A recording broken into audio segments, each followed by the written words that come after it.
Okay, hello, how are you? I'm just going to get right into it. We're going to talk about some of the issues that I saw with your friend's golf swing and how we can hopefully fix some of those things. I'm going to start with the setup. I'm going to be going back and forth from talking to showing you some of the images here. I've got my laptop connected to my television so you can see exactly what I'm talking about, and hopefully it'll be easier to do this from across the world. So, first thing I want to talk about is your setup. You set up pretty tall and you have your hands pretty high. What I would like to see is you get in a little bit more athletic position.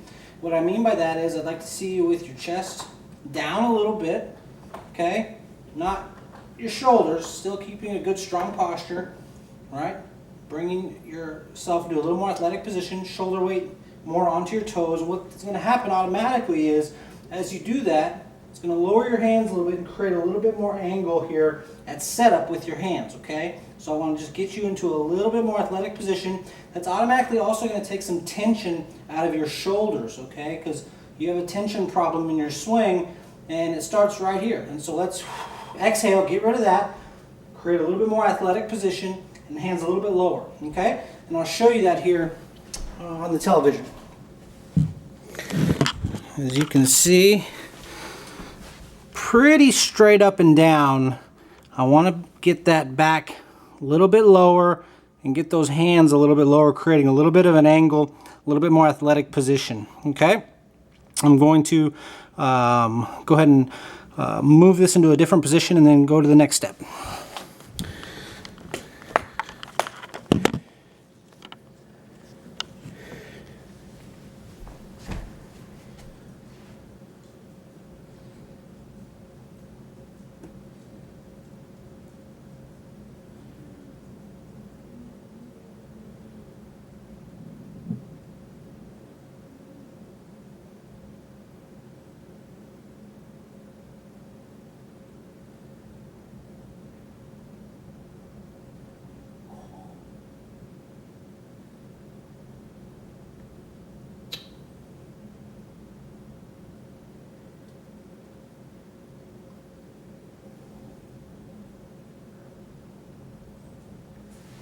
Okay, next we're going to talk about this position right here, okay? What we're going to try and do is from your new setup, okay, we're going to try and create a little bit more angle here, okay, with your wrists, okay? Your lines are pretty good here, right? You don't really start getting in big trouble until just past this point, but I think it can help if we can create a little bit more angles in our wrists here, and I'll show you what I mean by that, okay?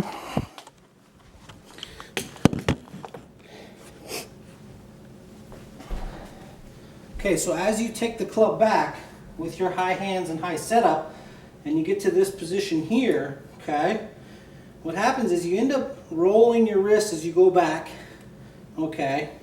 And I want to get you from this new position, okay? When we get to here, I want to create some angles with our wrists here. I don't want to have your hands quite so high.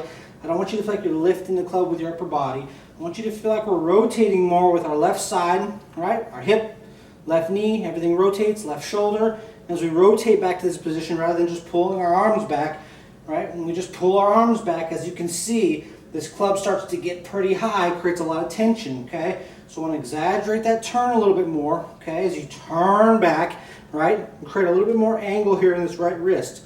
So we're going to get those hands a little lower and create a little bit better angle at this position, okay? Let me show you the next step as we go. And here's where you start to kind of get in trouble, okay? So you're in pretty good position here, okay? And then as we get to go and we start taking that club back, you're going to see that club gets stuck inside, okay? It gets too far behind you, okay? And that comes from lack of rotation. And you'll see as we start to go back here, that club's starting to get so far stuck behind you, right? It's too far behind you, okay? And so what happens is you still haven't set your wrists. They set very, very late. And what you'll find is I like that the position you eventually get to as far as when you do set your wrists. I just think for you, personally, you're going to have a lot less tension when we learn how to turn more, and I'll show you from the side angle, when we have better wrists set earlier, okay? And what you're going to find is this will fix the next problem. Because you're so stuck behind yourself, it creates what I call the rubber band effect, okay? What I mean by that is you pull a rubber band really tight, what does it want to do? It wants to spring back, okay? And that's what's happening at the top of your swing.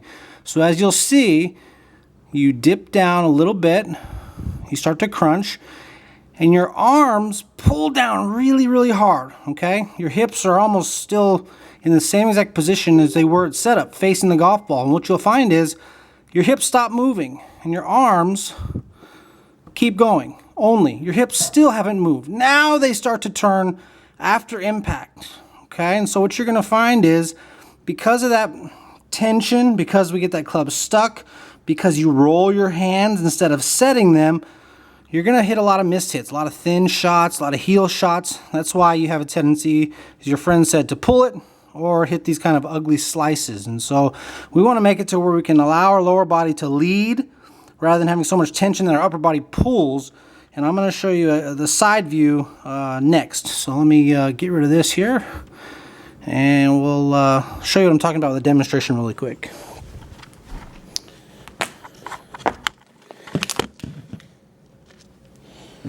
So from the position that you're in, okay,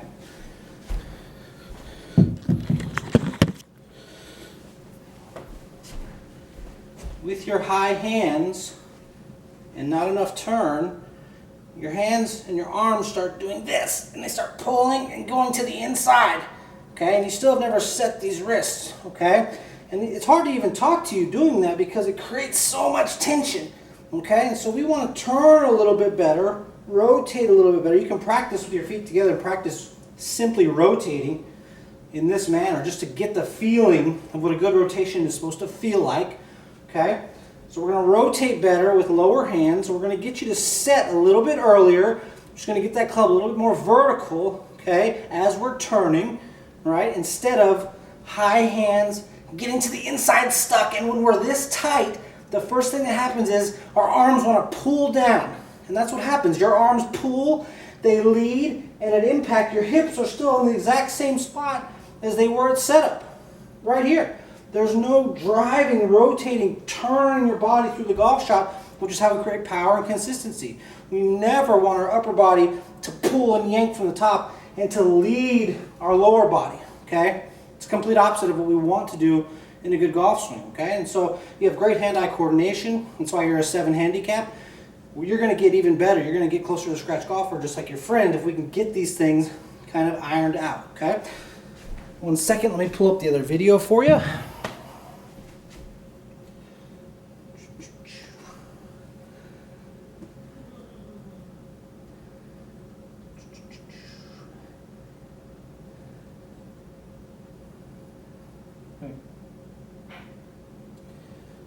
Okay.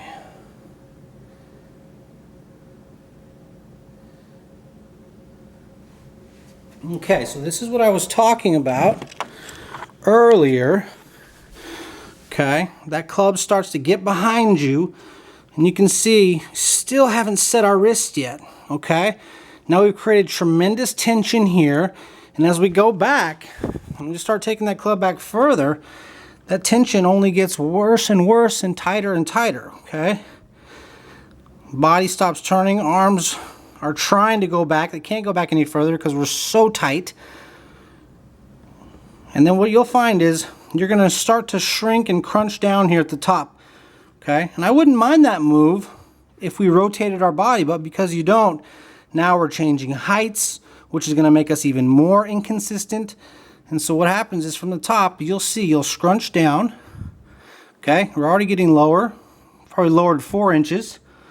You're getting ready to come down towards the golf ball. You start your hips for a half a second, and then they stop. That tension doesn't allow them to keep going, okay? And the arms are the only thing that continue to move. And as you'll see, The hips are barely moving. The arms completely past the hips. You can see your right hip has hardly even moved. Your right knee has hardly moved or rotated. Still hasn't rotated. Still hasn't rotated.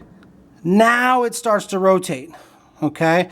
And so our sequencing is all off because of the tremendous tension at the top of your backswing. Okay? And so if we can get ourselves to rotate better, okay, and get in a little bit better position at setup with some better angles, I truly think that's going to help you, okay, getting better positions here, rotating with our left side, okay, rather than just pulling our arms back, rotating, right, in this manner here, getting our hands a little bit lower, focusing on hinging or setting the club earlier, rather than just lifting our arms and getting it behind us. We're going to turn and hinge this club and let our arms hinge and get that club up to the top a little bit steeper, okay, instead of being so flat.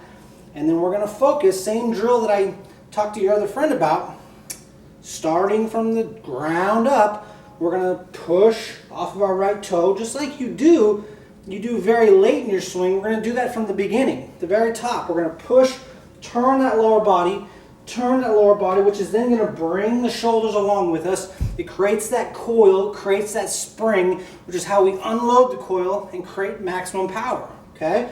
If our upper body just swings like this, there's no coil. When our lower body rotates and turns, you can feel, you can see that upper body trailing from the lower body, and that's how we get that explosion through impact, okay? And so the drill that I want you to do, same drill that I showed your friend, okay, we're going to practice very slowly, okay, from a setup position, all right? Shoulders going back, all right? Lower body going forward until you're, see the shoulders come with me now?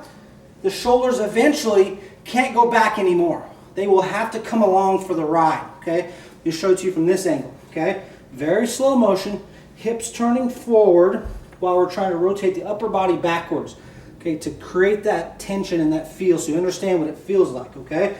Slow motion, upper body going back, lower body turning forward, and then eventually, as you'll see the shoulders, they have to come with the hips, okay? That's the way our body is created.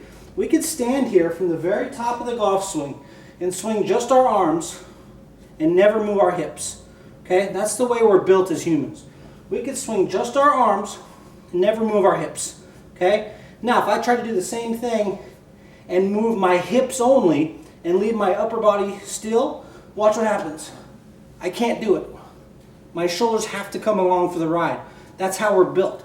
That's how we create maximum coil. We lower body turn, brings the upper body along. We can cheat and swing with just our arms and never have to move our lower body, which unfortunately is what you do from the tension created here. Okay, if we turn better and hinge better, look at the difference. From the side, you get to here with high hands, okay? You get to here with high hands, no turn. You get up into here, arms get pulled down, they lead, and then the body comes, okay? We're going to turn better, lower hands, hinge more as we're rotating, turn that lower body, which is then going to bring our upper body, and that's how we're going to fix some of the major disasters that you're having. I hope this helps, and look forward to seeing some of the results.